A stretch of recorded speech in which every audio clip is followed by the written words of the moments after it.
SSC পরীক্ষায় fail করায় গাইবান্ধা ও বরিশালে ৩ জন শিক্ষার্থী আত্মহত্যা করেছে। কল্পনা করুন, একটি জাতি যারা ভাষার জন্য রক্ত দিয়েছে, স্বাধীনতার জন্য যুদ্ধ করেছে, সেই জাতি ৯০% মানুষই সফল নয়। প্রশ্ন জাগে, সমস্যাটা কোথায়? ব্যক্তি পর্যায়ে, সমাজে, নাকি গোটা রাষ্ট্রের কাঠামো ফাটল? আজকের এই ভিডিওতে আমরা খুঁজে দেখব সেই না বলা কারণগুলো।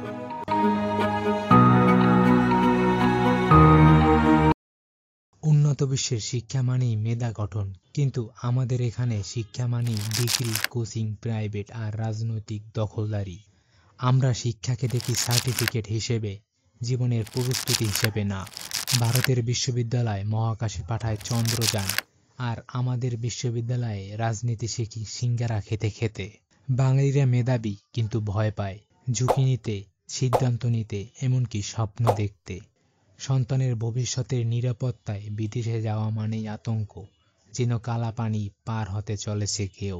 যেখানে বিশ্ব অন্য দেশকে জয় করতে চিন্তা করে, সেখানে আমরা ভাবি সন্তান বিদেশ গেলে হারিয়ে যাবে। আমরা বড় কিছু হতে চাইলেও ছোট আয়ই সন্তুষ্ট হয়ে যায়। কেউ হয়তো মাসে ২০ থেকে ৩০ হাজার টাকার ফুড ডেলিভারিতেই নিজেকে ব্যস্ত রেখেছে, কিন্তু ভুলে যাচ্ছে এই সময় কেউ হয়তো পিএইচডি করে কোটি টাকার স্কিল তৈরি করেছে। স্বল্প আয়ের আনন্দ বড় স্বপ্নের পথে সবচেয়ে বড় বাধা। বড় দলের সাথে খেলতে নামলেই আত্মবিশ্বাস ভেঙে পড়ে। দেশের ক্রিকেট, শিক্ষা ব্যবস্থাপনা, এমনকি উদ্যোক্তাদের ক্ষেত্রেও একই দৃশ্য। আমরা ভাবি আমরা পারবো না। আমরা পরাজয়ের আগেই নিজেকে হারিয়ে ফেলি। নিজেকে ভালোবাসি, কিন্তু বিশ্বাস করি না। দুপুরে ভাত, বিকেলে ঘুম, রাতে সিরিয়াল। স্বাস্থ্যের সঠিক খাদ্যাভ্যাস, সময় ব্যবস্থাপনা, কমিউনিকেশন স্কিল, এসবের কিছুই আমাদের জীবনে নেই। আমরা শুধু চলে যাই দিনের পর দিন, গন্তব্য ছাড়া। যে জাতি খাবারের শৃঙ্খলা রাখতে পারে না, তারা ভবিষ্যতের শৃঙ্খলা কিভাবে রাখবে? একটি জাতির ২০ কোটির মধ্যে বিশ্ব পর্যায়ে সফল হাতে ধরা ২০ জন, ইউনুস, সাকিব, আইটি উদ্যোক্তা হাসান। তাহলে বাকিরা কোথায়? সাবধান শুরু হয় নিজেকে প্রশ্ন করা থেকে। আপনি কি নিজের সীমানা ভাঙতে রাজি?